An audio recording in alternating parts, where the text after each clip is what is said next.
ಹೇಳೋದಾದ್ರೆ ರಾಜಕೀಯದಲ್ಲಿ ಬಡವರ ಮನೆ ಮಕ್ಕಳು ಬೆಳಿಬಾರಲ್ಲ.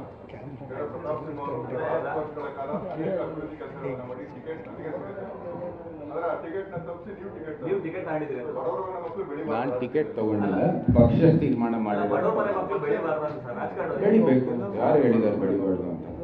ಸರ್, ಈಗ ನೀವು ರಾಜಕಾರಣಕ್ಕೆ ಬರೋದ್ರ ಬಗ್ಗೆ ಪ್ರಮೋದ ದೇವಿ ಅವರು ಎಲ್ಲೂ ಕೂಡ ಮಾತನಾಡಿಲ್ಲ. ಈವರೆಗೂ ಅವರ ಅಭಿಪ್ರಾಯ ಕೂಡ ಎಲ್ಲೂ ಕೂಡ ಅವರು ಅಭ್ಯರ್ಥಿ ಅಲ್ಲಪ್ಪ, ನಾನು ಅಭ್ಯರ್ಥಿ. ಅದು ಯಾವಾಗಲೂ ಇದ್ದೇ ಇರುತ್ತೆ. ಅರಮನೆ ನಮ್ಮ ತಾಯಿ ಆಶೀರ್ವಾದ ಸಲಹೆ ಮತ್ತು ಅವರ ಸಹಕಾರ ಇಲ್ಲದೇನೆ ನಮ್ಗೆ ಏನು ಕೆಲಸದಲ್ಲಿ ಯಶಸ್ಸು ನಮಗೆ ಬರೋದಿಲ್ಲ. ಸೊ ಅವರ ಆಶೀರ್ವಾದ ಯಾವಾಗಲೂ ಇದ್ದೇ ಇರುತ್ತೆ. ಅವ್ರು ಮಾತಾಡಿಲ್ಲ ಅಂತ ನೀವು ಆ ಕನ್ಕ್ಲೂಷನ್ ಬರೋದು ಸರಿ. ಈಗ 4 ದಿನದಿಂದ ಕ್ಯಾಂಪೇನ್ ಮಾಡ್ತಾ ಇದ್ದೀರಲ್ಲ, have you seen the psychological history of your election because people response and other things? ಇಲ್ಲ, ಅದು ರೆಸ್ಪಾನ್ಸ್ ಒಳ್ಳೆಯದಿದೆ. ಆ್ಯಂಡ್ ಹೌದು, ಒಂದು ರೀತಿಯ ಗೌರವ ಇದೆ ಪ್ಯಾಲೇಸ್ಗೆ. ಮತ್ತು 9 ವರ್ಷದಿಂದ ನಾನು ಕೂಡ ಇಲ್ಲಿ ಮೈಸೂರು, ಕೊಡಗು ಮತ್ತು ಅನೇಕ ಕರ್ನಾಟಕದಲ್ಲಿ ಅನೇಕ ಕ್ಷೇತ್ರದಲ್ಲೂ ನಾನು ಪ್ರವಾಸ ಮಾಡಿದ್ದೀನಿ.